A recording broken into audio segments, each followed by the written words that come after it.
What's going on, everybody? Welcome to Chop and Brew. I am Chip Walton. I'm in a garage home brewery with the one and only Carl Allen of the Northeast Homebrewers lines. I'm Zachary Newman of the St. Paul Homebrewers Club. Zach and Carl are brew buddies, and they have a tradition. We're talking Christmas beers, and you might be thinking it's a little late for a Christmas beer episode, but that's you're thinking about it all wrong, man. Yeah, it's just the right time. It's the right time. Right time for making If you're Christmas beer. not thinking about it now, it's too late. Yeah, we're strategically early for 2018's Christmas beer because these guys brew a big ass Christmas beer. Takes a little time to find itself. So, real quick, tell us about this Belgian Christmas beer that you guys do. Kind of the inspiration part first. Yeah, so my wife and I went to Belgium a couple of years ago. We wanted to go to Belgium before we had a baby, or we wanted to go to Europe before we had a baby. So we went to Belgium in November, which is when they start doing a lot of the holiday type things, and that's when all of the Belgian Christmas beers come out. And my wife just fell in love with Belgian holiday ales or Trappist holiday ales. We came back and I was like, well, I'm going to make one. So I did a bunch of research and tried to figure out what was going to be in a good Belgian Christmas beer. And this is the 16. It's the first year that we made it. And I liked it, but there were some things I wanted to change. And then in 17, I decided to go a little crazy. And one of the other things we liked in Belgium was for Christmas in Belgium, they do a lot of Speculoos cookies. And so I wanted to make a beer that had that Christmas tradition and the Christmas of Belgianness, but also like those flavors of cardamom and cinnamon that are key to Speculoos. And so the 17 that we'll drink in a little bit is based on that. And the 18 is also just a slight modification of that recipe. I was really happy with the 17. So Yeah. Tell me real quick, when you say that, like, kind of in November they roll out these Christmas ales, kind of what's the range? Are they very close to each other, or is it kind of like sky's the limit, it just has to have some spice? Yeah, so what really I think defines Belgian Christmas or Trappist Christmas beers is that they essentially take a double and scale it up, or take a quad and then add some kind of Christmassy spices to them. I mean, you can see it in St. Bernard's Christmas. It's a really good example. And, you know, it's like a big Belgian Abbey Trappist beer with a little bit of Christmas flair. So they're typically dark. We're not talking they're like always, you'll see a gold one. No, they're always going to be dark. Yeah, it's always going to be a double or a quad. Okay. And it's going to have your typical, cinnamon, nutmeg, ginger. Sometimes clove. Sometimes clove, sometimes cardamom, if you're me. So Brian and I swung by 2 weeks ago today for Brew Day. Kind of tell me about the recipe you guys kind of have been circling around essentially for the 3 years so now. The 16 was, it was the first time I did it. So that was also right around the time that Northern released their Westy 12 clone. And so I basically took the Westy 12 clone and spiced it up, and I think it came out really good. The 17 and the 18 are the same base beer. It's 13.5 pounds of Belgian Pale Ale, half a pound of biscuit, half a pound of aromatic, half a pound of Special B, half a pound of Munich, half a pound of Carapils, and a pound of dark candy syrup. Yeah. It's like a really big Belgian double. Yeah, I think it comes off more as a bigger double, which I think is more common in the Belgian beers. That's a little bit of difference in the quads that bring them up, and it's more like a double with scaled up a little bit. How did Brew Day go this year? In the video, I feel like it was a pretty clean day. Yeah. So we had a couple issues, right? So. Frozen water lines. Yeah, it's not all of it. So we mashed in, and my mash tun was a little colder than I was expected, so my mash temperature ended up a little lower than I wanted, which it wasn't something I wanted to putter with, and it was fine. There's a lot of flexibility, especially with the spices covering up a lot of flaws. There's a little bit of mash temperature difference wasn't going to be a big deal. And then, the water line froze, and we had to deal with that. It was cold. Yeah, other than that, everything went well. You got your induction burner going that day? I pulled out my induction burner for the first time, so that was fun. But it might have been one of the shortest brew days we've ever had as far as other than start to finish. Yeah, other than the water line freezing, everything went well, and we didn't have any horrible I want to die moments that make your brew day take longer. So tell me about your setup, because it's kind of interesting. I feel like we're in a kitchen set built into the corner of a garage. It's really cool. So when I bought this house, it has this huge wood shop, and it had this huge. Basically, we have a 4-car garage, which is huge for Northeast Minneapolis, and it's divided into a 2-car garage and another secondary building. And we found these cabinets on Craigslist for $100 and sanded them, painted them, and stuck them in. And then I built this cabinet here and the little cabinet that the burner is set on. And then I built a frame for the burner. And we plumbed natural gas to the space because I put in a 45,000 BTU furnace. And we put in the burner and the hood, and I've got a huge blower. A lot of brewers in Minnesota struggle with. You get those 30 below days and you're like, God, I still want to brew. And it's nice to be able to come in this space that I keep constantly at 54 degrees and then, brew and not freeze.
So we know about the inspiration, we know a little bit about the recipe. Tell me your thoughts. This is your last big bottle of the 16. Yeah, so how do you feel? How are you feeling about it? I mean, so the 16's 2 years since we brewed it. I would say the spices are pretty much almost gone. Really? There's a little touch in there, I think, but not as much as it was when it was new.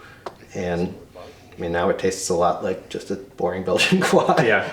I think this one was really clove and ginger heavy when it was fresh. The other one's much more cardamom heavy. Yeah. Instead of just beating up on this one, maybe we should drink the other one. I'm like, this is a good one. This is the one that's 2 years old, and I don't think it held up very well. So the 2016, kind of a noticeable fade. We've upgraded to a newer model. This is the 2017. So this was brewed about a year ago. Yep. And was meant to be enjoyed about a month ago. Yep. And it is on point. This is a different beast than that first sample. Yeah. Yeah. So much more cardamom, nutmeg, just on the nose, and then the taste is like a wash of a very desserty kind of spice blend. I mean, the base beer, the base beer, The carbonation also, it's very it's all these great things. It's very effervescent, it's spicy. Yeah, I think this beer got carbonated a lot better than the previous one did. And I mean, I'm happier with the base beer. I'm happier with the spices. I'm happier with pretty much everything that came in this beer. This beer, I think, was so much better. Yeah. The biggest critique I have of this beer, and I entered it in the NBA comp, and the feedback was essentially that the cardamom's too strong. And I tend to agree, which is why I scaled back the cardamom for the 18. I think the cinnamon doesn't come out strong enough, which I attempted to scale that up a little bit. I think I did 2 sticks last year, and I did 3 sticks. 3 sticks this year. So hopefully that'll bring a little more cinnamon flavor up. For people that don't know, the Speculoos in the most generified terms, is the Biscoff cookies that Yep. you get on. Is it Delta or is it? Yeah, I feel Delta. like it's Yeah. one airline. Yeah, Delta. And they're just awesome. always. They're kind of gingerbready, but Yep. like you So, said, they're yes. other. That company that makes those is Lotus, and they are based in Belgium, and they are the big producer. They're like Big cookie. yes, they're big cookie in Belgium, and it's interesting because we heard of them as Biscoff, but everywhere in Europe they're Speculoos. Yeah. And they do a bunch of other cool stuff too. So one of the things about the cookies is that Belgians don't have brown sugar, and so they still make cookies that you would expect to have brown sugar, but they use their equivalent to brown sugar, which is what we use in brewing, right? Brewing sugar. Belgian candy sugar it's in that recipe. I went to the brew store with my wife and we bought a pack of light brown candy sugar, and they went in the cookies. So Because you were saying even in the recipe, they're like, for this ingredient, you're gonna have to go to a homebrew shop. no, If you're in America, you'll have to. I have to go. The best place to get this sugar is at the homebrew store. So, and it's brewer's best. So, They know their crowd. And your wife made some on brew day, and they were awesome. There's some left over. yeah. They're so fun. They're delicious. They taste like this beer, and this beer tastes like that cookie. Yeah. So you did a great job of dialing in that in. Have you ever dipped one? I have not. I'll save it. Oh, what the hell? Only on Chop and Brew. Only on Chop Brew do we dip our cookies in beer. But the cookies are very cardamom and cinnamon together in a really nice blend. If you're gonna make the recipe that I made, I can send you this recipe, put that up there too, and you can make the cookies too because they're delicious. Yeah, you guys are willing to share the beer recipe and the speculoos. How do you say it? Speculoos? Speculoos? Am I adding a syllable? I say Speculoos? Speculoos. Yeah. Is it 3 or 2? Speculoos. You say it however you want to say it. Speculoos. Speculoos. If there's anyone, Someone will correct us, man. That's if there's the beauty of anyone the here internet. from Belgium watching, just ignore this entire section. Actually, don't watch this video at all. Because I'm going to title it The Right Way to Make a Belgian Christmas. Just to see the hate flow. you can send me emails with your hate mail right to garbage@example.com. So what beer in the end do you think this closest kind of relates to that you had? Is it? I think this one's not really like anything else. Oh, okay. Yeah. Yeah. Well, that's cool in The, itself, the right? traditional Belgian Christmases are much more, I think, nutmeg, ginger. Yeah, I added clove last year, and I mean, the clove comes out, but I think the clove comes a lot more from the yeast character than it does Yeah. from like my actual clove additions. I added very little clove to this beer. And this And this year, And this year, zero. this year I was like, I'm happy with the like quantity of clove character that yeast puts out. That I just don't feel like I need any clove. You had an interesting way of adding spices that I've never seen. Talk about that real quick. Yeah, so there's lots of different schools of thought in spices. Some people add them in kettle. Some people make tinctures. I bought this really nice tea ball. Like it's for making pitchers of iced tea, and you throw all the spices in the tea ball. And I just throw it right in the fermenter, and let it go to the bottom. and it sinks right to the bottom. And if you think about when you put your iced tea and make iced tea, it pulls the flavor out of the tea ball. So Yeah. I was happy with. Obviously, it worked just fine here. So I'm confident that it should be fine again. Yeah. I'd be intrigued to use that with other things, just other botanicals. Yeah. I never thought about that. I kegged it last year and then filled from kegs, and then it sat in my cellar. My cellar keeps it, sub 60 degrees all year round. So, This is keg filled? yeah. Yeah. Oh. But 16 was conditioned? 16, I believe, was bottle conditioned. It's crazy. Because Yeah. this is clearly more carbonated, like visually Yep. has a nice head, tastes like it has more carbonation, it's more effervescent. So that's... Well, I carbonated the hell of it. All right, yeah. By style guidelines, it should be a high carbonation beer. So, I find it such inconsistent results with so much of the bottle conditioning, and I try to avoid doing bottle conditioning unless it's like I have a really good reason to do so. You're entering the 2017 version in some 2018 homebrew competitions. Yep. What do you enter it as? So, I mean, it's If you look at the BJCP style guidelines, there's a spice veggie category. This is the winter's. There's a winter Christmas. There's a winter or winter spice ale. Yeah, winter spice ale subcategory. And if you look at the description, it's basically, I think the beers that are technically targeted by that style are Ohio style holiday beer, which Chop and Brew coined that, by the way. Northeast Ohio style holiday ale. But if you think, right, what is that beer? It's a kind of darker beer with holiday spices. If you go to Belgian Christmas ales, it's the same thing. It's a darker style beer with spices. And the style guidelines that go for the holiday style are basically a darker style beer with holiday spices. So it's January 2018. You've brewed for holiday season 2018. Yep. But say somebody doesn't come into this video until summer still. What would you say is that the minimal amount of time a beer like this should have to fully ferment, condition, age, not be a spice bomb of like soap-like proportion? The reason I start so early is because I feel like the spices blend and mellow together over the course of a whole summer.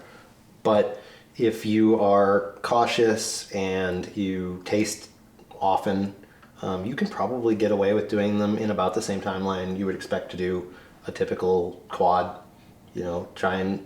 But be very cautious about, I get my spicing and I make sure I pull it off the spices as soon as it seems ready. It's just really easy to overdo it. And the benefit of time, as we can see in the 16, the spices drift off and they mellow out and they go away. And so you can find that perfect point. And that if you don't really focus on your tastings, you can screw up that timeline. Do you know from your research, are these beers that are being brewed right now for next Christmas, or do I feel like a lot of the Belgian brewers. I'm pretty sure the Belgians brew them in the summertime. Yeah. So more of like a 4 or 5 month kind of turn. Yeah. So we're getting pretty deep into Christmas beers now that it's January. I want to thank you guys for having us out for the brew day a couple weeks ago. Thanks for sharing some vintages of your Christmas beer. Zach, you guys clean? Did you guys just? We didn't. He just wow, snuffed me. that was crazy. He snuffed me. Carl and Zach are going to be nice enough to share their beer recipe. I think we're going to sneak that cookie recipe out of the kitchen. So those will be at chopandbrew.com. Until the next time, and we brew some other kind of crazy holiday ale. Chop for chop. Brew for brew. Someone new. Well, you've been in an episode. Yeah. You know the drill. Merry Christmas, 11 months early. What is this? It's not half Christmas, clearly. No. Dodeca? Dodeca Christmas? We're in week 3 of the year. I guess this is the beginning of week 4. It's been a long year already. Christmas beers without lunch. This is what's happening.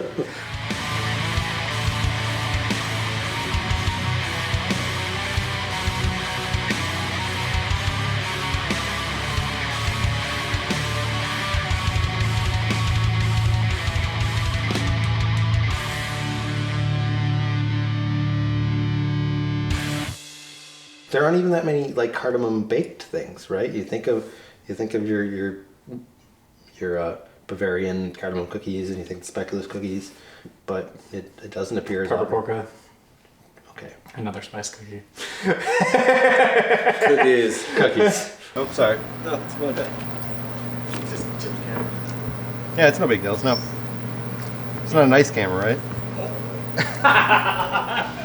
We can rebuild it. Here, let me take it apart for a place to There's not a lot of ribs rubbed with cardamom, is there? Cardamom bread. Maybe rib rub. Maybe there we go. That's Cardamom rub ribs. next Chop and Brew Dessert episode. ribs. Cardamom ribs. Video, guys. We call this the Up North Shuffle. Is the water running yet? Yeah, send these to the people in Texas where they're like, we can't get cold water. Well, that one's probably frozen too. Dessert ribs. Dessert And then ribs. A lot of brown sugar. Maybe you could even use like D90 or 180. Cut it with a little bit of some stock, I'm sure. And then, oh my God. I'd eat it. Yeah. I did. It'd be tasty.